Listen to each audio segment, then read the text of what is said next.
Hello and welcome to Business Talk, brought to you by the Sharonville Chamber of Commerce. I'm Britt Scarce with Emory Federal Credit Union. I'm your host. Here in studio, we have Karl Ulrich with Sebaly, Shillito, and Dyer, and Pandy Pridemore from the Human Resource USA, here to talk to us a little bit about harassment in the workforce. Karl, Pandy, welcome. Thank you. Are you Thanks ready for for having a us. serious conversation? This is going to be a serious conversation. We've been waiting to have this one. Yeah, we have.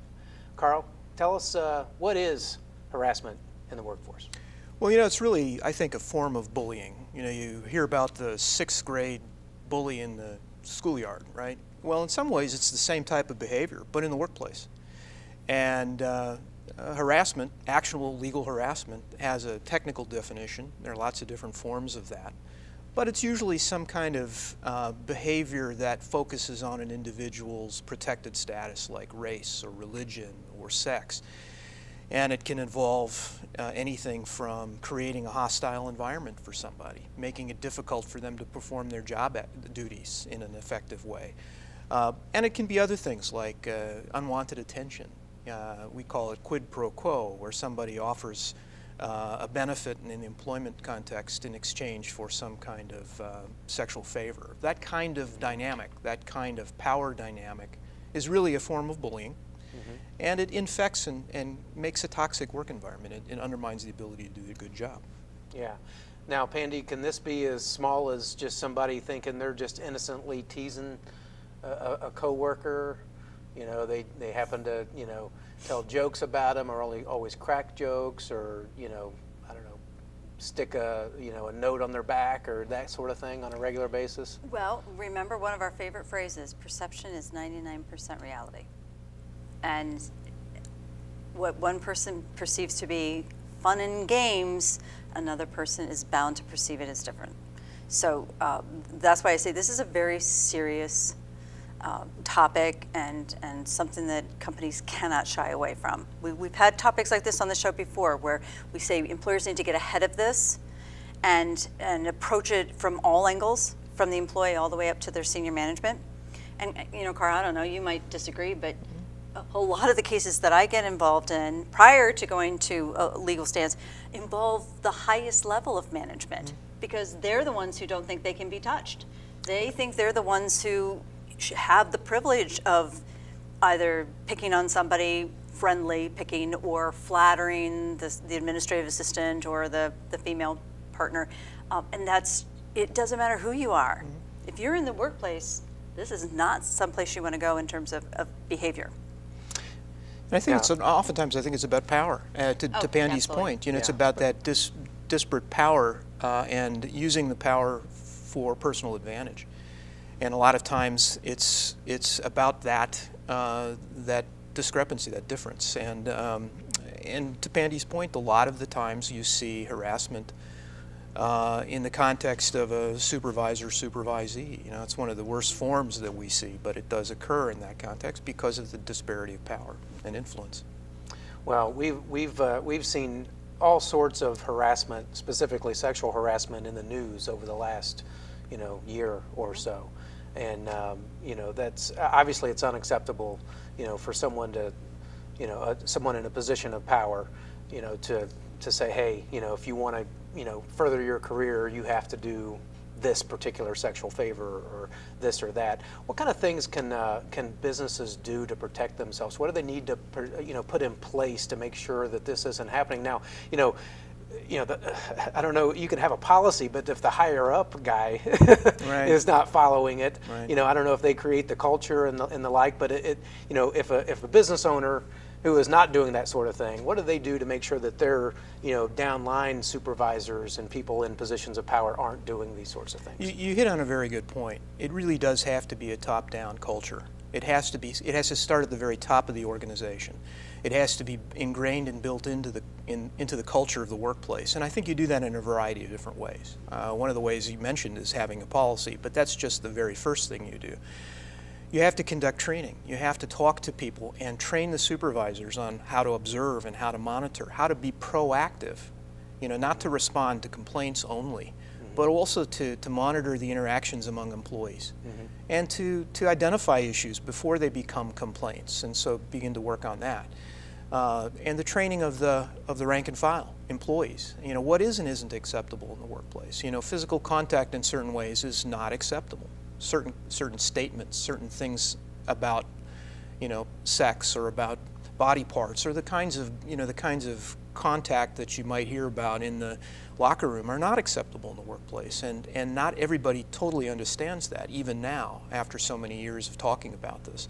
So education is critical, but it does really require a commitment on the part of management to draw a line and to make sure that everybody adheres to that, including upper-level management in their day-to-day activities.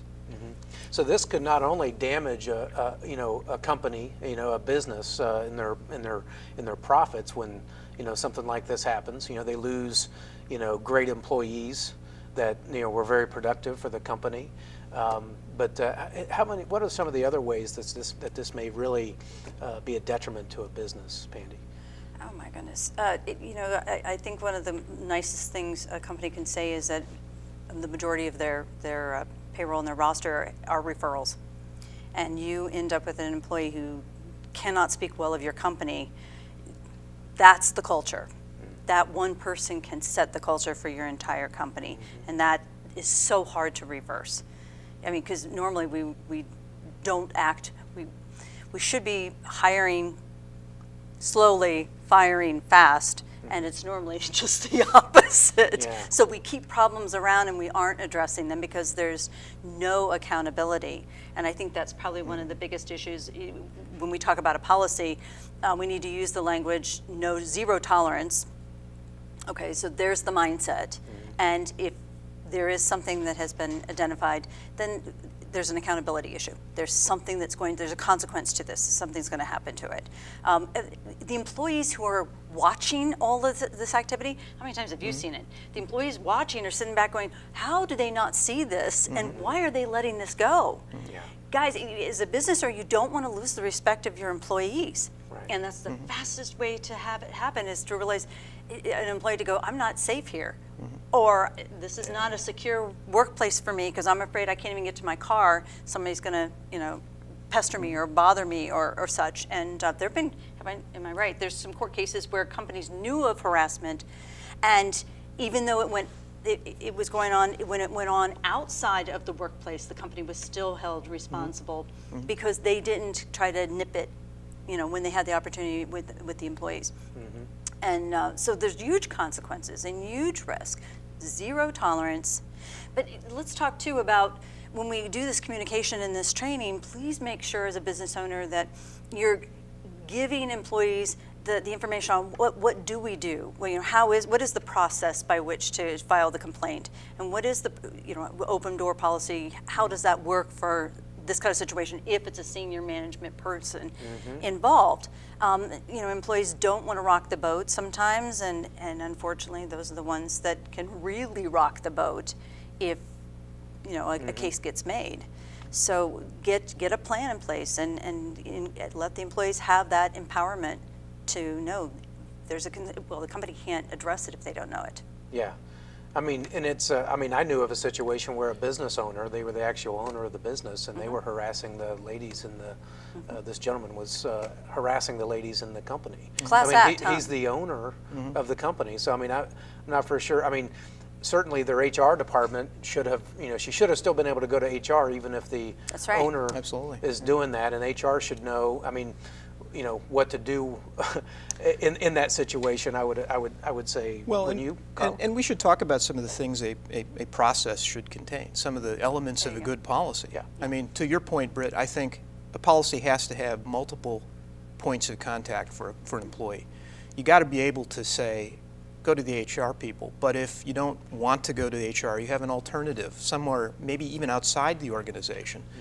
Outside counsel or some consultant or somebody like Pandy who works on the outside who has a bit of independence and who can still advise the company on a proper response and get to the truth of the matter that way when it involves somebody who's a decision maker within the organization. But having multiple lines of complaint are important. I think having having a procedure where you remind people that they're protected against retaliation.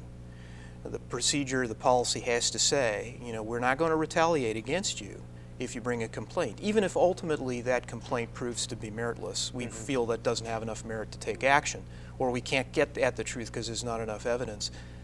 You're still protected from retaliation. That's a law. And the policy should say that, and we should remind people when we're addressing complaints that that's the case. You have to talk about confidentiality. You can't maintain perfect confidentiality because in order to conduct an investigation of a complaint, you have to talk to witnesses. And to talk to witnesses, you have to talk to them about what the allegations were in order to get at the truth.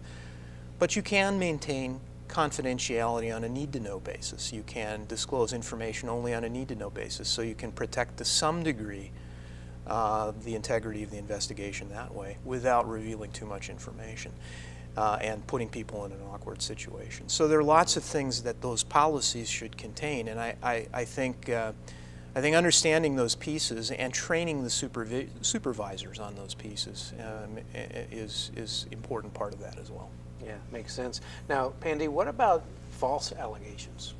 What do companies do in the situation where someone says, maybe they had a consensual relationship, and then at some point, that ended, and they want to be vindictive and that sort of thing. So, how does a company kind of take care of that, Karl? Well, if you've got you can require people to be honest. In your policy, you can say, if somebody makes a complaint knowing at the time that it's being made that the allegations are false, you can take disciplinary action against the individual. But the trick is, though, and the caution there is making sure that we're not chilling the opportunity for individuals to bring complaints, even if they're disputed. It's one thing to make a complaint knowing that it's false, knowing that there's no merit to it. And certainly you can take disciplinary action against the false complainer in that situation. But initially, you have to take it seriously. But you have to go take through. That's the important part. Yeah. And you can't retaliate against somebody even if at the end of the investigation you conclude that it doesn't have merit, as long as the complaint was originally made in good faith. You can afford to be wrong, you can't afford to lie, and that's the difference. And the other piece is cooperation. There are people out there who may have observed the behaviors, who are important witnesses to the investigation, and who have input to provide that is critical to allowing the company to respond appropriately, but who just don't want to cooperate.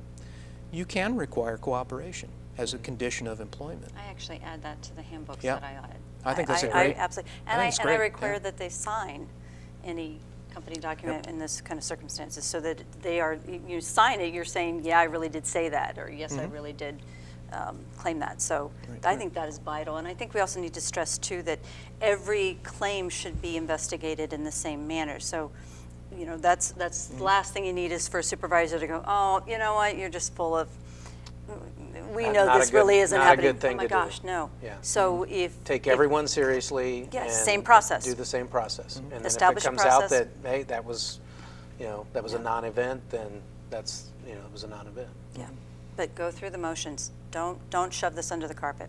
And I don't care who it is that's being accused. Don't shove it under. And have the crucial conversations. If you're an HR person and you're afraid of the business owner, then maybe you're not in the right spot. Yeah. Yeah, you have to, in this day and age, I think there's so much, it's been brought so much in the forefront, and I think employers really need to make sure, Karl, like you said, that they put the proper training and the proper, things in place to make sure that there's a culture at their company that doesn't tolerate that, and that there is an open line of communication with someone who's going to take everything seriously and, absolutely treat everyone the same. Yeah, empower the employees to come forward. Stop it when you can. Yeah. Well, this is great information that I think everyone really needs to make sure that they pay close attention to. Our guests have been Karl Ulrich and Pandy Pridemore. You've been watching Business Talk. Till next time, we'll see you right here.